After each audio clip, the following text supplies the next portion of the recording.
नमस्कार। आशा और उम्मीद करता हूँ कि आप लोग अपने परिवार के साथ, अपने परिजनों के साथ, अपने नियर डियर्स के साथ, अपने लविंग वंस के साथ खुश होंगे, स्वस्थ होंगे, सुख में होंगे। जिस तरीके से हम लोग देख रहे हैं देश में जो कोरोना की ये दूसरी लहर आई, बहुत भयानक है, विचलित कर देने वाली थी। और जिस तरीके से 1 महीने के उपरांत हमने देखा कि लाखों लोग संक्रमित हो गए, नंबर्स और आंकड़े डेली बढ़ते, नंबर्स और आंकड़े इस तरीके से लोगों को डरा रहे थे कि परिस्थिति बेकाबू होती जा रही थी। परंतु धैर्य के साथ लोगों ने इसका सामना किया।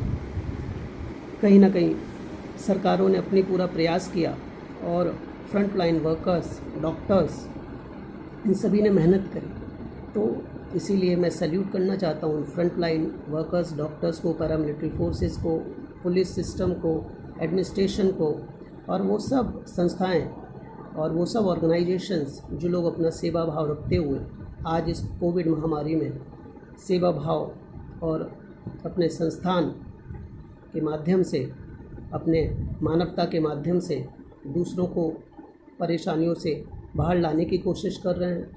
उनको भोजन का प्रबंध करवाने में अपनी भूमिका निभा रहे हैं। उन लोगों को जो भी ज़रूरत की चीज़ें हैं वो मुहैया करवा रहे हैं।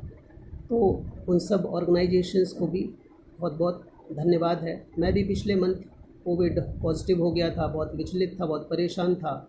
धैर्य रखने के अलावा कुछ नहीं था, क्योंकि जब किसी व्यक्ति को पता चले कि वो कोरोना संक्रमित हो गया तो बहुत अंदर से डर जाना, ये एक ह्यूमन टेंडेंसी होती है।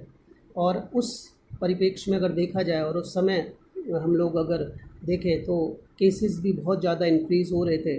और जिस तरीके से कई बारी हमें जब उपलब्धता नहीं हो पाती किसी चीज़ की, जब हमें डॉक्टर्स और हॉस्पिटल्स में बेड्स की मारामारी दिखती है, तो थोड़ा सा ऐसा लगता है कि हमारे को धैर्य रख के और अपनी इम्यूनिटी को बूस्ट अप करना है। और जो भी डॉक्टर्स की प्रिस्क्रिप्शंस हैं और जो भी हमारे ये योग का साधन है, जो भी हमारे लिए एक्सरसाइज है, उससे हम अपना ऑक्सीजन लेवल को अप करें, अपने आप को थोड़ा सा पेशेंस रखते हुए और अपने एनर्जी को बचा के रखें। तो यही सब चीज़ें मैंने भी की।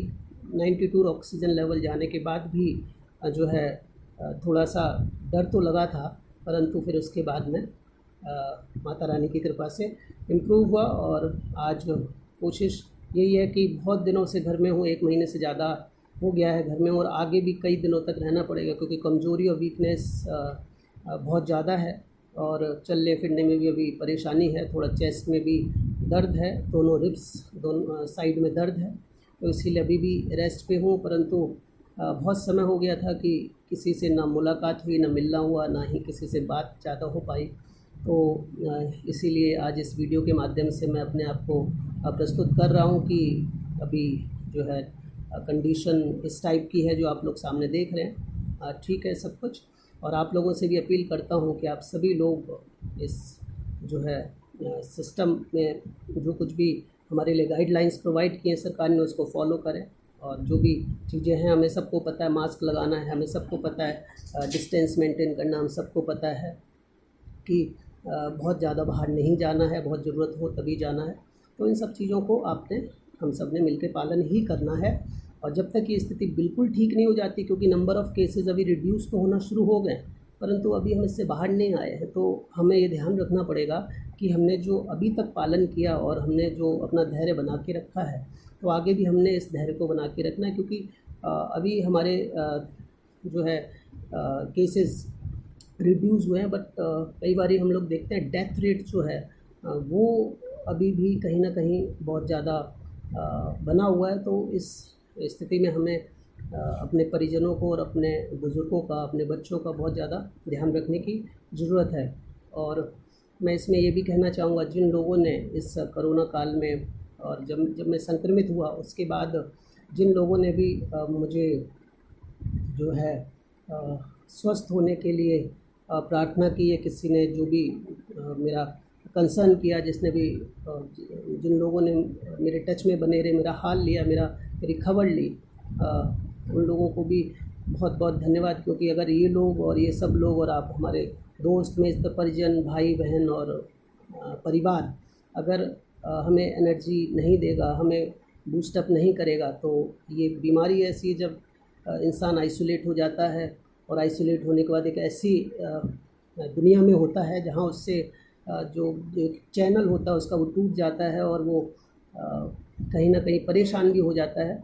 तो इसीलिए उन सब लोगों का भी धन्यवाद जिन्होंने फ़ोन के माध्यम से, वीडियो कॉन्फ्रेंस के माध्यम से, मैसेजेस और व्हाट्सएप और सोशल नेटवर्किंग के माध्यम से हाल लिया, खबर ली और अपने अपने सुझाव दिए, और मैंने सभी सुझावों को माना भी। और ये स्थिति सच में बहुत भयानक है, और इससे पूर्व हमारे जितने लोग इससे संक्रमित हुए हैं, आशा करता हूँ कि वो भी ठीक हुए होंगे, और उन सभी के लिए my condolence, sorrows and grieves those who have lost their family members. जिन लोगों ने अपने लोगों को खोया, हम लोगों ने भी बहुत अपने मित्रों को, अपने जानने वालों को खो दिया होगा, जो कि इस कोरोना में लड़ते तो रहे, फाइट बहुत किया, परंतु बाद में जंग हार गए। तो उन सभी के लिए दिल से ये है कि कहीं ना कहीं उनको प्रभु अपने श्री चरणों में स्थान दे, और एक तरीके से हम आगे का ऐसा एक रास्ता प्रशस्त करें जहाँ पर इस बीमारी का ही हम लोग बिल्कुल ख़ात्मा कर दें। और बहुत सारी इश्यूज़ होते हैं, क्योंकि जब हम लोग बिल्कुल ऐसे लॉकडाउन जैसी स्थिति में होते हैं तो बहुत सारी परेशानियाँ होती हैं। सबसे ज़्यादा दिक्कत जो होती है वो मिडिल क्लास को होती है, क्योंकि मैं भी एक मिडिल क्लास हूँ, और मुझे लग रहा है देश की आबादी का बहुत बड़ा हिस्सा मिडिल क्लास है।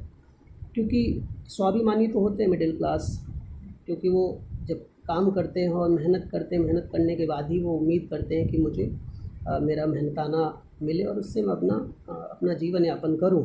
परंतु कई बार ये होता है कि स्थिति ऐसी हो जाती है जहाँ पर वो मजबूर हो जाते हैं, क्योंकि सर्विसेज पे जा नहीं सकते, उनके जो काम होते हैं वो बंद हो जाते हैं, उनके लिए जो है जो भी लोग हैं वो उनसे दूर होते चले जाते हैं।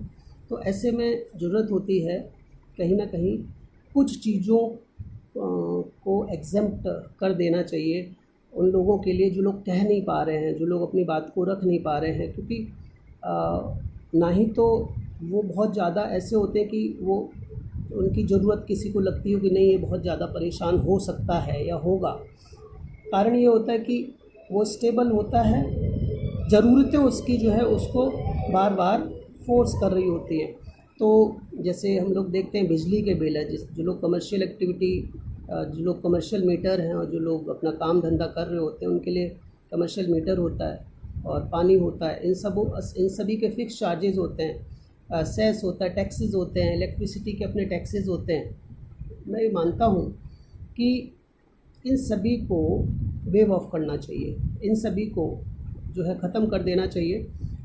और एक और बात है कि अगर कई बार होता है कि सरकार में जो हैं और जो लोग ये काम करते हैं उनके लिए बहुत बहुत जनता धन्यवाद करती है और आगे भी करेगी। एक चीज़ और मैं इसमें मानता हूँ कि अगर देखा जाए कि लॉकडाउन अप्रैल में रहा या मई में रहा, अब अप्रैल और मई का तो जो है फिक्स चार्ज ख़त्म हुआ, तो इसकी अगर हुआ तो, क्योंकि अभी ऐसा कुछ है नहीं कि फ़िक्स चार्ज ख़त्म हो गया है या हो जाएगा, परंतु क्या 3 महीने, 4 महीने, 5 महीने, 6 महीने तक वो व्यक्ति जो लोग संक्रमित हो गए, जो लोग अभी भी मेडिसिन्स पे हैं, वो लोग अभी भी परेशान हैं, तो क्या वो अपने व्यापार में दोबारा वापसी कर पाएंगे इतनी जल्दी?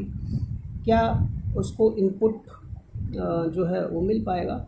उसको भी बहुत ज़्यादा कंसर्न करने की ज़रूरत होनी चाहिए। क्योंकि कहीं ना कहीं हम लोग देखते हैं कि बहुत सारे टैक्सेस के साथ साथ हमारे पास में बहुत सारी अपनी ज़रूरतें होती हैं, चाहे वो हमारी इंश्योरेंस हो, हमारी पॉलिसीज़ हो, हमारे लोन्स हों, हमारे पास में एजुकेशन के खर्चे हों, हमारे पास में जो है बिल्डिंग के खर्चे हों, रेंट देना हो, और हमारे पास में जो है ट्यूशन्स हों, ट्यूशन फ़ीस के हों, स्कूल की फ़ीस के हों खर्चे, डेली की नेसेसिटी जो होती है वो तो है ही है।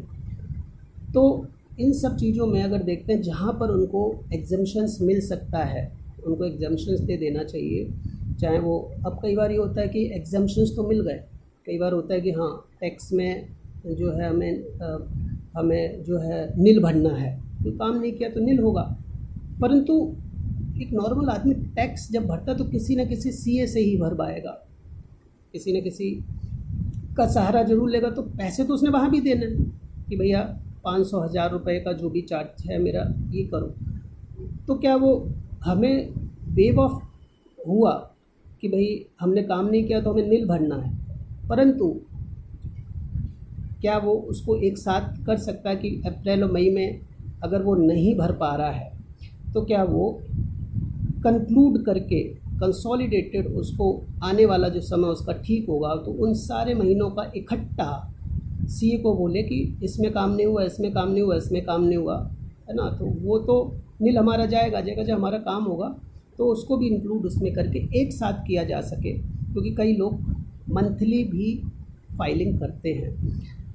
इसके अलावा हम लोग देखते हैं कि इंश्योरेंस देखें, जब हम लोग गाड़ी लेते हैं, बहुत लोग ऐसे हैं जो लोग ड्राइवर हैं, बहुत लोग ऐसे हैं जो लोग मिडिल क्लास में भी बहुत लोग ऐसे होते हैं जो लोग कमर्शियल व्हीकल्स यूज़ करते हैं, कमर्शियल व्हीकल चलाते हैं। स्थिति क्या है, कमर्शियल व्हीकल सपोज़ करो कोई टैक्सी है, किसी के पास कोई कंटेनर है, किसी के पास कोई जो है ऑटो या और भी गाड़ियां हैं कमर्शियल। जाहिर सी बात है जब एक पब्लिक ट्रांसपोर्ट, जब पब्लिक के लिए सब खुला हुआ होता है तो उसकी जो अर्निंग सोर्स होती है बहुत एक ईज़ होता है उसके लिए कि उसको चीज़ें मिल जाती हैं। परंतु आज अगर उसकी गाड़ी निरंतर खड़ी हुई है, रोड टैक्स भी फाइल भरा उसने जो है आरटीओ टैक्स भी भरा हुआ, उसने फिटनेस भी करा रखी है, उसने वैच भी ले रखा, उसने ड्राइवर की भी रखा हुआ, उसकी भी सैलरी जा रही है। ऐसी स्थिति में उसकी अर्निंग तो 2 महीना 3 महीना जो भी है वो लगभग ख़त्म हो गई है। तो क्या उसको इंश्योरेंस भी देना है, क्योंकि कई गाड़ियों का इंश्योरेंस 15,000 20,000 सालाना होता है। तो क्या इसमें इस साइकिल को बढ़ाया जाएगा कि अगर अप्रैल में गाड़ी खड़ी हुई है, मई में गाड़ी खड़ी हुई है, तो क्या इंश्योरेंस कंपनी ये करेंगी कि इस साइकिल को बढ़ाएं कि नहीं अप्रैल में, और इसमें तो जो है गाड़ी का जो है यूज़ नहीं हुआ है। तो मुझे लगता है ये मैं सिंपैथेटिक वे में कह रहा हूँ, क्योंकि मैं ये मानता हूँ कि कुछ चीज़ें जो होती हैं वो भावनात्मक होती हैं, परंतु आज भावनाओं की ही ज़रूरत है। देश में जो लोग दूसरों की मदद कर रहे हैं वो भावनाओं से ही कर रहे हैं, इंसानियत से ही कर रहे हैं। क्योंकि सिस्टम जो होता है, चाहे वो इंश्योरेंस कंपनी का हो, पॉलिसी मेकर्स का हो, किसी का भी हो, वो तो इस्टेब्लिश जो की जाती है वो एक सिस्टम से और एक तरीके से चलती है। किसी को नहीं पता होता कि क्या बीमारी आ जाएगी, और किसी को नहीं पता था ऐसी स्थिति हो जाएगी। तो हम लोग इन चीज़ों में एक तरीके से कुछ अमेंडमेंट कर सकते हो तो उन इंसानों के लिए, उन मिडिल क्लास वालों के लिए ज़रूर करने चाहिए जो लोग इस समाज में और उसमें देश में एक रीढ़ की हड्डी माने जाते हैं। और वो लोग किसी से कुछ कह तो नहीं सकते, परंतु बहुत सारी चीज़ें ऐसी हैं जिसमें वो सरवाइव करते हैं।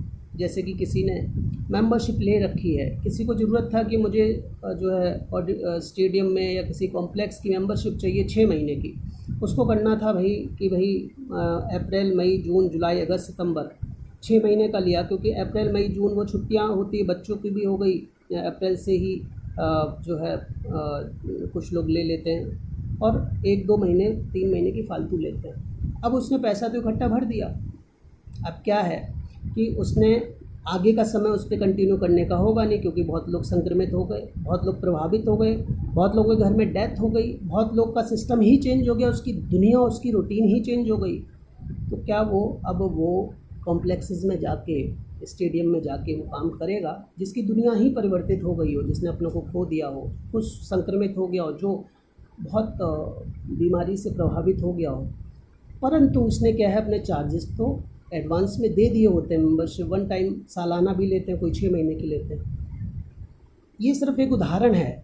अगर हम ऐसे ही सोचेंगे तो हम लोग कोशिश करते हैं कि हम लोग अपने जो है डेली जो हम लोग रूटीन में होते हैं, हम कहते हैं नहीं 6-6 महीने का उसका रिचार्ज करा लो, साल भर का रिचार्ज करा लो।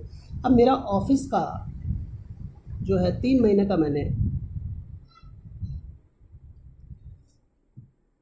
इंटरनेट करवाया, परंतु मैंने उसको यूज़ नहीं किया। तो इन सब चीज़ों का जो है बहुत ज़रूरी है देखना। अभी मेरे हिसाब से वीडियो ऑफ हो गया, इसका कारण है कि जहाँ से मैं वीडियो बना रहा हूँ बैठ के, वहाँ पावर कट हो गया है और कोई ऐसा इशू हो गया जो पूरा ब्लैंक और अंधेरा हो गया है। तो वी विल कंटिन्यू